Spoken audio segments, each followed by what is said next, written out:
Nuclear emergency के लिए America की तैयारी। अमेरिका खरीद रहा है रेडिएशन से बचाने वाली दवा। अमेरिकी हेल्थ डिपार्टमेंट ने एनफ्लेट ड्रग का दिया है ऑर्डर। रेडिएशन से बचाव करती है एनफ्लेट ड्रग।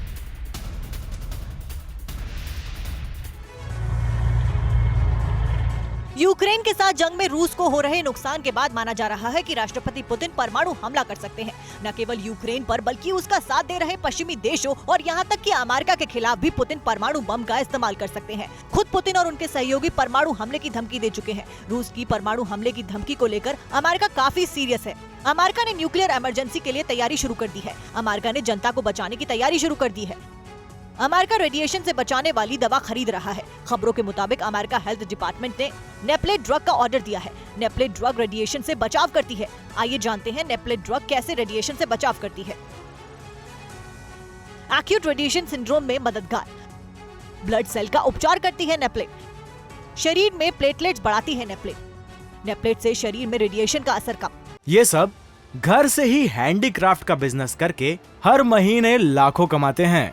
आपको भी ये करना है, इनसे सीखना है तो फ्रीडम ऐप को अभी डाउनलोड कीजिए। दरअसल पुतिन के दिमाग में क्या चल रहा है कोई नहीं जानता। यूक्रेन युद्ध पुतिन के लिए साख का सवाल बन चुका है। इसलिए माना जा रहा है कि अगर रूस की युद्ध में हार होती है तो पुतिन परमाणु हमला कर सकते हैं। इधर रूस ने जिन इलाकों को हाल में शामिल किया है वहां पर यूक्रेन ने हमले तेज कर दिए हैं। यूक्रेन की जवाबी कार्रवाई से रूस को बड़ा नुकसान हो रहा है। विलय वाले इलाकों में रूस का किसी पर पूर्ण नियंत्रण नहीं है। आधिकारिक रूप से रूस में शामिल हो चुका है 18% यूक्रेन का हिस्सा।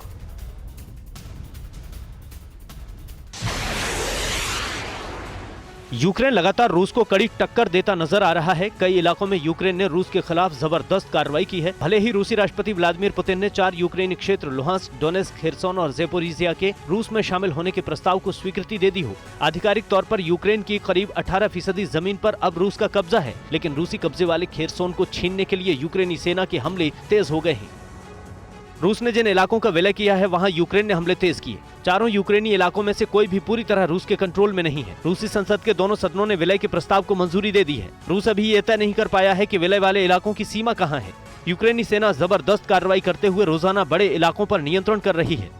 यूक्रेन के राष्ट्रपति वोलोडिमिर ज़ेलेंस्की ने भी एक बयान जारी करके कहा है कि यूक्रेन की सेनाएं खिर्सन में तेजी से आगे बढ़ रही हैं। ज़ेलेंस्की ने अपने बयान में खिर्सन क्षेत्र में रूस के नियंत्रण से मुक्त कराए गए दर्जनों कस्बों और गांवों के नाम भी बताए हैं। यूक्रेन के तेज आक्रमण की वजह से नीपर नदी के पश्चिम में रूस की मौजूदगी भी अब खतरे में पड़ गई है।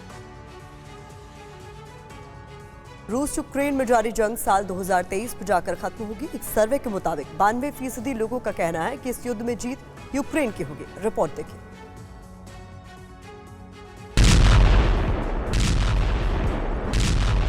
रूस ने जब यूक्रेन पर हमला किया तो उसने 2 हफ्तों में ज़ेलेंस्की के मुल्क पर फतेह हासिल कर लेने का सपना देखा था। लेकिन यूक्रेन ने न केवल रूस के मंसूबों पर पानी फेर दिया बल्कि युद्ध में महाशक्ति को ऐसा जवाब दिया कि उसके होश ठिकाने आ गए। अब एक और चौंकाने वाला खुलासा एक सर्वे में हुआ है, जिसके मुताबिक रूस यूक्रेन जंग 2023 में खत्म होगी और उसमें यूक्रेन की जीत होगी। अमेरिका के चैम्बर ऑफ कॉमर्स के किए गए सबसे बड़े सर्वे में 92% लोगों ने कहा कि यूक्रेन जंग जीतेगा। 77% लोगों ने माना कि 2023 में खत्म होगी जंग, जबकि 12% लोगों के मुताबिक 2024 में ये जंग खत्म होगी। दरअसल यूक्रेन ने जिस तरह रूस की सेना को देश के पूर्वी और दक्षिणी इलाकों में खदेड़कर दोबारा उन इलाकों पर कब्जा जमाया है, उससे ये उम्मीद बढ़ने लगी है कि रूस को इस युद्ध में तगड़ा झटका लगने वाला है। यूक्रेन ने खार्किव, डोनबास, खेरसौन जैसे इलाकों में रूस से बड़ा इलाका वापस छीन लिया है। आधिकारिक रूप से रूस में 18% यूक्रेन शामिल हो चुका है, लेकिन विलय वाले इलाकों में रूस का पूर्ण नियंत्रण नहीं है। रूस में शामिल इलाकों पर यूक्रेन ने हमले तेज कर दिए हैं। यूक्रेन की जवाबी कार्रवाई से रूस को बड़ा नुकसान हुआ है। इधर यूक्रेन में मची तबाही के लिए जिम्मेदार रशियन रिपब्लिक ऑफ चेचन्या के प्रमुख रमजान कादिरोव को रूस ने सम्मानित किया है। पुतिन की तरफ से कादिरोव को कर्नल जनरल बनाने का तोहफा मिला है। यूक्रेन के जंगी मैदान से सामने आए सामूहिक कब्रगाहों के खौफनाक मंजर ने भले ही सारी दुनिया को दहला दिया, लेकिन कुछ इसी तरह का कत्लेआम मचाने वाले रमजान कादिरोव को पुतिन की तरफ से सम्मानित किया जा रहा है। कादिरोव को कर्नल बनाने का तोहफा मिला है। रमजान कादिरोव को कर्नल जनरल बनाया गया। यूक्रेन में कत्लेआम मचाने के लिए दिया गया सम्मान। युद्ध में नाकामी पर बड़े अधिकारियों को लिया था आड़े हाथ। युद्ध के शुरू में ही कादिरोव को किया गया था सम्मानित। मार्च 2022 में कादिरोव को मिला था लेफ्टिनेंट जनरल पद। इस पर कादिरोव ने क्या कहा आपको बताते हैं। कादिरोव ने कहा कि मेरी उपलब्धियों को महत्व देने के लिए मैं पुतिन का आभारी हूँ। मेरे लिए ये बड़े सम्मान और गर्व की बात है। मैं वचन देता हूँ कि पुतिन के इस विश्वास को बनाए रखूंगा। अब जान लीजिए कि आखिर कादिरोव है कौन। 40 साल के Kadyrov Russian Republican of Chechnya के प्रमुख हैं। कादिरोव का जन्म 5 अक्टूबर 1976 में हुआ था। कादिरोव के पिता अखमद कादिरोव चेचन्या के प्रमुख थे। 2004 में कादिरोव के पिता की हत्या कर दी गई थी। ये सब घर से ही हैंडीक्राफ्ट का बिजनेस करके हर महीने लाखों कमाते हैं।